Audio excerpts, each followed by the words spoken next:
Hello, नमस्कार दोस्तों। मैं अजय शुक्ला यूट्यूब चैनल पे आप सभी का स्वागत करता हूँ। आज हम बात करेंगे 12th क्लास के मैथ के बारे में, जिसमें एक टॉपिक है डिफरेंशिएशन के बारे में आज हम चर्चा करते हैं।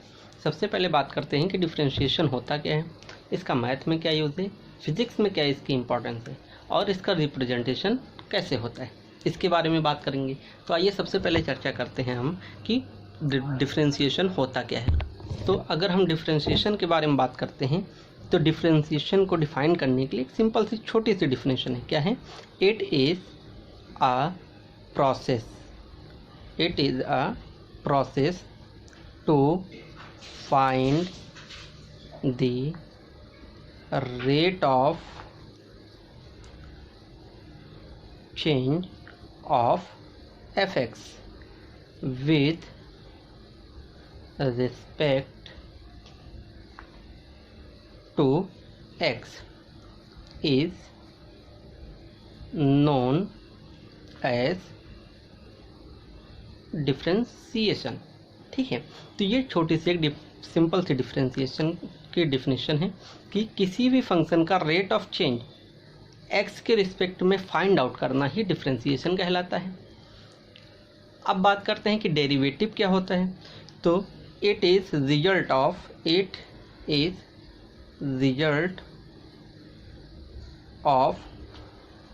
rate of change of fx is known as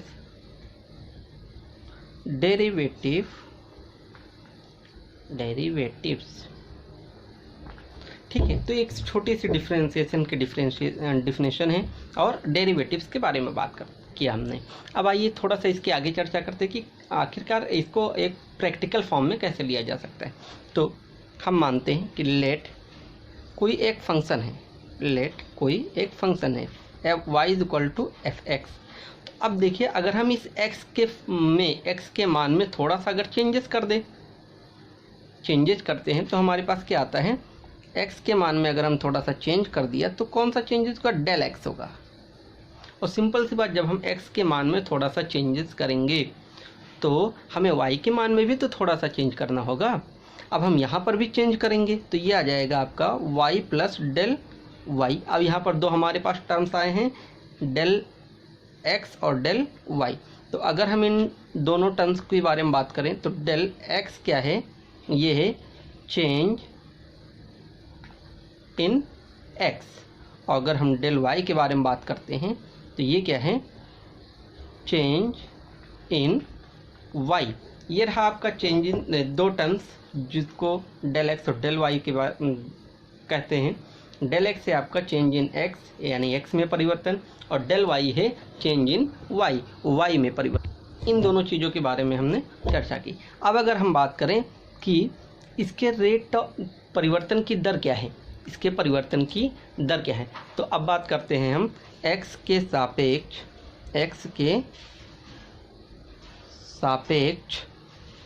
y में परिवर्तन की दर। x के सापेक्ष y में परिवर्तन की दर को कैसे फाइंड आउट किया जाएगा, आइए देखते हैं। तो ये आ जाएगा F X plus del X, function of F X plus del X minus F X upon. अब देखिए, हमने इन दोनों को क्या किया, आपस में ऐड कर दिया। अब इन दोनों को भी हम आपस में ऐड कर लेंगे, एक्स के फॉर्म में ऐड कर लेंगे। तो ये आ जाएगा आपका X plus del X minus X. ठीक है, इसको थोड़ा सा और सिंप्लीफाई करेंगे तो यहाँ से x और x कैंसिल आउट हो जाएगा। ये आ जाएगा function x plus del X minus F X upon del X. अब देखिए, इसकी वैल्यू की अगर हम बात करें F X plus del X की वैल्यू क्या है, y प्लस डेल y, और एफ एक्स की वैल्यू क्या है, y। तो इन दोनों वैल्यूओं को हम यहाँ पर क्या करेंगे, पुट कर देंगे। तो हमारे पास नेक्स्ट वैल्यू आ जाएगी क्या, कि y plus del y minus y upon del X, ये y से y कैंसिल आउट हो जाएगा। यहाँ पर हमारे पास है del y upon del x, ये हमारे पास वैल्यू आ गई। अब हमारे पास जो ये del y upon del x आया है, इसको हम कहेंगे क्या? यही आपका कहलाता है x के सापेक्ष y में परिवर्तन की दर। अब देखिए, अगर हम x में थोड़ा सा परिवर्तन के मान को निकालना चाहें तो यहाँ पर क्या आ जाएगा कि लिमिट ले लेंगे हम। यहाँ पर क्या आ जाएगा? लिमिट, यानी कि x के थोड़े से मान के लिए, x के बहुत छोटे मान के लिए या बहुत छोटे से परिवर्तन के लिए अगर हम बात करेंगे तो ये आ जाएगा limit h tend to 0 del y, limit h tend to 0 del y upon del x is equal to, यहाँ पर क्या आ जाएगा आपका? Limit h tend to 0 del y upon del x is equal to limit h tend, sorry यहाँ पर ये आ जाएगा आपका h ना हो करके डेल x आ जाएगा। यहाँ पर क्या आ जाएगा? Del x limit del x tend to 0 function of x plus del x minus F X upon del x, ये वैल्यू हमारे पास यहाँ पर आ गई। अब अगर ये जो मान है, ये अगर एग्जिस्ट करेगा, यानी कि ये अस्तित्व में रहेगा, अगर ये मान अस्तित्व में रहता है, इफ़ इट एग्जिस्ट, यानी इस मान का कोई अगर अस्तित्व है, तो हम इस चीज़ को और क्या लिख सकते हैं? इसको लिखा जा सकता है dy by dx is equal to limit del x tend to 0 F X plus del x minus function of F X upon del x। अब ये जो dy बाई डी एक्स है, इसको हम क्या कहते हैं? इसी को ही कहते हैं डेरिवेटिव ऑफ yx। इसको क्या कहेंगे? Derivatives of y with respect to x। इसी dy बाई डी एक्स को हम क्या कहेंगे? Derivative of y with respect to x। अगर हम इस चीज़ को, इस वैल्यू को अगर हम दूसरे फॉर्म में लिखना चाहें तो किस तरीके से लिख सकते हैं? इसको डेल x की जगह हम क्या कर दें? h अगर फॉर्म कर दें या h को पुट कर देते, तो इसी को हम दूसरे शब्दों में अगर लिखना चाहें तो इस तरीके से लिखा जा सकता है dy by D X is equal to limit h tend to 0 function of F X plus H minus F X upon H. ये हो गया हमारे पास डेरिवेटिव के लिए। ये h के फॉर्म में रहा। अगर कहा जाए x के फॉर्म में रहा, अगर ये कहा जाए कि किसी पर्टिकुलर पॉइंट पे आप डेरिवेटिव या वैल्यू को फाइंड आउट कीजिए, तो जब हम किसी पर्टिकुलर पॉइंट के बारे में बात करते हैं, यानी कि जब x इज इक्वल टू ए यहाँ पर कोई पर्टिकुलर पॉइंट रहा, तो ऐसी सिचुएशन में हम क्या कर सकते हैं? ये आ जाएगा F dash A is equal to limit h tend to 0 function of a plus h। जहाँ पर अभी तक x था वहाँ पर हमने क्या रख दिया? h रख दिया, तो ये आ जाएगा माइनस a अपॉन h। ठीक है, तो अब ये जो आपका f डैश a है, ये क्या कहलाएगा? This is derivatives of F x. किसका? फंक्शन का। किसी भी फंक्शन का डेरिवेटिव है किस पॉइंट पर? एट पॉइंट ए पर किसी भी फंक्शन का डेरिवेटिव है। अब देखिए, इसी चीज़ को अगर हम और अन्य फॉर्म में लिखना चाहें या इसे हम अन्य तरीके से डिफाइन करना चाहें तो हम क्या कर सकते हैं? ये देखिए, यहाँ पर a प्लस एच दे रखा है ना, इसको अगर हम एज्यूम कर लें, क्या एज्यूम कर लें? कि दिस इज x, तो ये आ जाएगा if a plus H is equal to X. तो यहाँ से हमारे पास देखिए h की वैल्यू आ जाएगी। h इज इक्वल टू क्या हो जाएगा, इसको हम उस साइड भेज देंगे तो ये आ जाएगा x माइनस a। और यहाँ पर हम ऐसी सिचुएशन में क्या कह सकते हैं कि अगर हम h बराबर 0 कर दें, क्योंकि यहाँ पर हम देखिए लिमिट h टेंड टू 0 ले रखे ना, अगर हम यहाँ पर h बराबर 0 कर दें तो ये आ जाएगा x tend to 1, sorry x tend to a। तो ऐसी सिचुएशन में इसको क्या लिखा जा सकता है, तो ऐसी सिचुएशन में इसको क्या लिखा जा सकता है, ये आ जाएगा f डैश a। अब देखिए a प्लस h की जगह हम क्या पुट करेंगे,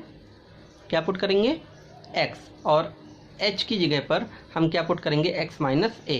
तो आइए यहाँ पर बात करते हैं, ये आ जाएगा लिमिट h टेंड टू 0, यहाँ पर आ जाएगा function of x minus a की जगह हम क्या पुट करेंगे, a की जगह क्या आ गया, x आ गया ना, तो ये आ जाएगा x अपॉन h की जगह यहाँ पर देखिए ये आ जाएगा x माइनस a। तो this is the other representation of the derivation differentiation. ठीक है, ये हो गया। अब इसके बारे में आगे बात करते हैं। तो ये सिंपल सा डिफ्रेंसिएशन का रिप्रेजेंटेशन रहा। और जैसे देखिए ये आपका y इज इक्वल टू ये दे रखा है f(x), ये फंक्शन है। ठीक है, तो इसको अगर हम डिफ्रेंशिएट करेंगे तो dy बाई dx आ जाएगा। ठीक है, अगर इसका हम फर्दर डिफ्रेंशिएट करते हैं तो डी स्क्वायर बाई dx आ जाएगा, dx स्क्वायर आ जाएगा। ठीक है, तो इसका जो रिप्रेजेंटेशन यानी सिंबॉलिक फॉर्म होता है वो इसको हम y डैश भी कह सकते हैं या f डैश भी कह सकते हैं। ठीक है, और अगर हम इसके सिंबॉलिक फॉर्म के बारे में बात करते हैं तो इसको हम क्या लिख सकते हैं, f डबल डैश या y डबल डैश। अगर हम फर्दर डिफ्रेंशिएट की बात करते हैं यानी कि d cube up y upon D x cube, तो इसको हम क्या सिंबॉलिक फॉर्म में लिखेंगे, ये आ जाएगा y ट्रिपल डैश या f ट्रिपल डैश। ये बात होती है इसके सिंबॉलिक फॉर्म की। ठीक है, अब एक आइए फॉर्मूले को प्रूवमेंट करते हैं एक सिंपल से क्वेश्चन को लेकर के। क्वेश्चन क्या है, चाहे इसको हम फार्मूला कहें कि फार्मूले का प्रूवमेंट है या क्वेश्चन। जैसे मान लिया इफ़ यदि y is equal to x की power n, then prove that dy by dx is equal to n x की पावर n माइनस 1। यदि x is equal to y is equal to x की power n है तो सिद्ध कीजिए कि dy by dx यानी differentiation of y with respect to x is just equal to N X की पावर n माइनस 1। इसको देखिए कैसे प्रूवमेंट किया जाता है, कैसे करेंगे हम। तो सिंपल सा इसके सॉल्यूशन के बारे में हम अब बात करते हैं। सॉल्यूशन की बात अगर की जाए, तो हम इस फंक्शन को यानी कि y is equal to x की पावर n को डिफ्रेंशिएट करेंगे। और जब हम डिफ्रेंशिएट करेंगे तो अभी पीछे मैंने एक फार्मूले का डेरिवेशन आपको कराया है, फार्मूला बताया ये वाला। इस फार्मूले को देखिए फर्दर फर्स्ट टाइम डिफ्रेंशिएशन हुआ है ना यहाँ पर, तो इस फार्मूले को हम यहाँ पर अप्लाई करते हैं। कैसे अप्लाई होगा आइए देखते हैं। तो इसको हम अगर डिफ्रेंशिएट करेंगे तो इसको हम क्या लिखा जा सकता है, डी वाई या लिख सकते हैं हम इसको D Y by D X is equal to, यहाँ पर क्या आ जाएगा, limit h tend to 0 function of a plus h या x कह सकते हैं कि जगह ना लिख करके x minus F X upon h। ठीक है ना। अब देखिए हमने यहाँ पर क्या देखा कि हम जो चेंजेस कर रहे हैं, यहाँ पर जो चेंज किया मैंने x के फॉर्म में चेंज किया है। किसके फॉर्म में चेंज किया, x में चेंजिंग की है। तो हम यहाँ पर जो चेंजिंग करेंगे वो x में ही चेंज करेंगे। ठीक है, हल्का सा डिफ्रेंसिएशन किस में करेंगे, हल्का सा चेंजेस x में ही करेंगे। तो जब हम इसको x में चेंज करेंगे तो इसको कैसे लिखा जाएगा आइए देखते हैं। तो ये आ जाएगा लिमिट h टेंड टू 0, ये आएगा x प्लस h, हमने x में चेंज किया ना, और ये पावर तो आपकी ऐसे एज इट इज़ मेंटेन रहेगी, माइनस ये अब देखिए x की जगह क्या आ जाएगा, ये यहाँ पर हो जाएगा जाके x की पावर n अपॉन h। ठीक है, अब ये चीज़ आ गई। अब हम यहाँ पर एक फॉर्मूले को अप्लाई करेंगे, वो क्या है, द्विपद प्रमेय। द्विपद प्रमेय आपने पहले भी पढ़ा होगा इसके बारे में, जिसे इंग्लिश में बाइनोमियल थ्योरम कहते हैं। इसका एक्सपेंड कैसे होता है देखिए, a plus x plus h the power n is equal to x की power n plus n C one x की power n minus one h plus n C two x की power n minus two h square so on dot dot, ये आ जाएगा आपका H square. ये इसका general expansion होता है। अब इस फॉर्मूले को हम यहाँ पर पुट कर देंगे तो ये आ जाएगा D Y by D X is equal to limit H tend to 0। यहाँ पर क्या लिख सकते हैं हम, एक्स की power n plus n C one x की power n minus one h plus n C two x की power n minus two the h of whole square so on dot dot h square. ये आपका एक bracket में आ जाएगा। अब ये बचा n माइनस एक्स की पावर n, ये हो गया। ठीक है, अब देखिए ये आ जाएगा h। ठीक है, अब हम जब इस ब्रैकेट को खोलेंगे तो देखिए x की पावर n और ये x की पावर n, चूँकि this is in negative and this value is in positive, both will be cancel out. दोनों वैल्यू क्या हो जाएंगी, आपस में कैंसिल आउट हो जाएंगी। तो हमारे पास नेक्स्ट वैल्यू जो आएगी, अब देखिए वो क्या होगी, limit h tend to 0 n C one x की power n minus one h plus n C two x की power n minus two h square so on dot dot h square. ये हमारे पास बचा और यहाँ पर आता है h। ठीक है, अब देखिए इन सभी में अगर वैल्यूज़ में देखा जाए तो h यहाँ पर भी है, h यहाँ पर है, h यहाँ पर है। तो हम कहने का मतलब है कि इस वैल्यू से हम h को कॉमन ले लेंगे। तो जब हम h को कॉमन लेते हैं तब हमारे पास वैल्यू क्या आएगी, देखते हैं। h आ गया बाहर, यहाँ पर एक ही h था तो आपका सिंपल यही वैल्यू बचेगी, यानी कि एन सी वन एक्स की पावर n माइनस वन, ये बचा। ठीक है, अब दूसरे में 2x थे, h थे, यहाँ से एक कॉमन लिया तो यहाँ पर बचा आपका N C two X n minus two और एक h आपका बचेगा सो ऑन डॉट डॉट, ये h आ जाएगा। ठीक है, अब देखिए ये h से ये h कैंसिल आउट हो गया। अब हम क्या करेंगे, जब ये कैंसिल आउट हो गया तो अब जहाँ जहाँ h है, now put h is equal to 0। अब जहाँ जहाँ h है वो उस जगह हम क्या करेंगे, 0 को पुट कर देंगे। तो देखिए यहाँ पर तो h बचा नहीं, अब यहाँ पर h बचा और इसके आगे जितनी भी वैल्यूज़ होंगी उन सब में h रहेगा। तो इसको छोड़ करके अन्य सभी वैल्यूज़ में या रूट में सारी वैल्यू जो होगी वो क्या होगी, 0 होगी। तो हमारे पास अब नेक्स्ट वैल्यू क्या बचेगी, ये आ जाएगा D Y by D X, ये आ जाएगा एन सी वन एक्स की पावर n माइनस वन। ठीक है, ये आ गया। और हम जानते हैं कि एन सी वन को क्या लिखा जा सकता है, एन सी वन को क्या लिखा जा सकता है, n। तो हमारे पास नया फॉर्मूला क्या बन के आता है, जिसको हमें प्रूफ करना था, वो है D Y by D X is equal to, हमने क्या रखना है कि एन सी वन की जगह क्या रख देना है, n रख देना है। तो अगर हम इसको n रख देते हैं तो यहाँ पर आ जाएगा n x की power n minus one. It's proved या इति सिद्धम।